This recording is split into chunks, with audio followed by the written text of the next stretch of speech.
Hello friends, നമ്മുടെ പുതിയ വീഡിയോയിലേക്ക് എല്ലാവർക്കും സ്വാഗതം. നമ്മുടെ ഇന്നത്തെ വീഡിയോ തക്കാളി കൊണ്ട് ഉണ്ടാക്കാവുന്ന ഒരു എളുപ്പ ഫ്രൈ ആണ്. അപ്പോൾ എങ്ങനെയാണ് ഉണ്ടാക്കുന്നതെന്ന് നോക്കിയാലോ. അപ്പോൾ അതിനായിട്ട് ഞാൻ ഇവിടെ തക്കാളി അരിഞ്ഞെടുത്തിട്ടുണ്ട്. അതിലേക്ക് നമുക്ക് ഉപ്പിട്ട് കൊടുക്കാം.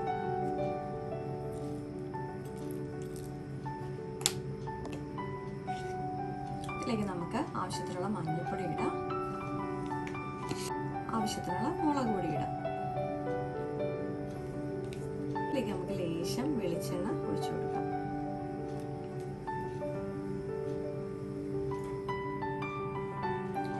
നമുക്കിനി നന്നായിട്ടൊന്ന് പുരട്ടിയെടുക്കാം.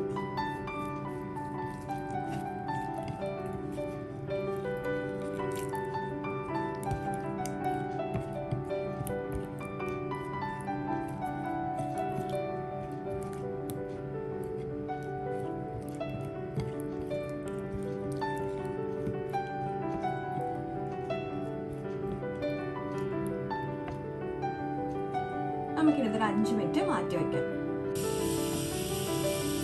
നമുക്കിനി നമ്മുടെ തക്കാളി ഫ്രൈ ചെയ്തെടുക്കാം.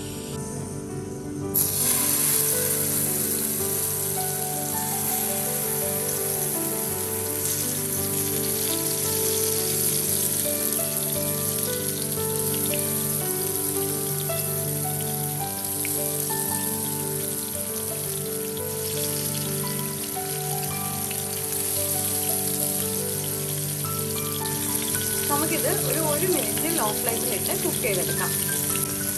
നമുക്കിനി ഇത് മറിച്ചിട്ട് കൊടുക്കാം. ഞാനിപ്പോൾ ഇത് മറിച്ചിട്ട് കൊടുത്തിട്ടുണ്ട്. നമുക്ക് ഇത് ലോ ഫ്ലെയിമിലിട്ട് കുക്ക് ചെയ്തെടുക്കാം. ഇപ്പം നമ്മുടെ തക്കാളി നന്നായിട്ട് ഫ്രൈ ചെയ്ത് വന്നിട്ടുണ്ട്. അപ്പം ഈസി ആയിട്ട് നമുക്ക് ഉണ്ടാക്കാവുന്നതാണിത്. ഞാനിപ്പോൾ ഒരു തക്കാളി വെച്ചിട്ടാണ് ഇത് പ്രിപ്പയർ ചെയ്തേക്കുന്നത്. അപ്പം നമ്മുടെ ആവശ്യത്തിനനുസരിച്ച് എത്രയാണോ വേണ്ടത് അതനുസരിച്ച് തക്കാളി എടുത്താൽ മതി. ഭയങ്കര ടേസ്റ്റിയാണ്. എളുപ്പത്തിൽ നമുക്ക് തയ്യാറാക്കാൻ. ചോറിൻ്റെ കൂടെയോ അപ്പം ചപ്പാത്തി എന്തിൻ്റെ കൂടെ വേണമെങ്കിലും നമുക്കിത് ഉപയോഗിക്കാവുന്നതാണ്. അപ്പോൾ എല്ലാവർക്കും വീഡിയോ ഇഷ്ടപ്പെട്ടിട്ടുണ്ടെങ്കിൽ ട്രൈ ചെയ്ത് നോക്കിയിട്ട് ഫീഡ്ബാക്ക് കമൻറ്റ്സ് വഴി അറിയിക്കണേ. ലൈക്ക് ചെയ്യാനും ഷെയർ ചെയ്യാനും സബ്സ്ക്രൈബ് ചെയ്യാനും മറക്കല്ലേ. മറ്റൊരു വീഡിയോ കാണുന്നവരെ നന്ദി, നമസ്കാരം.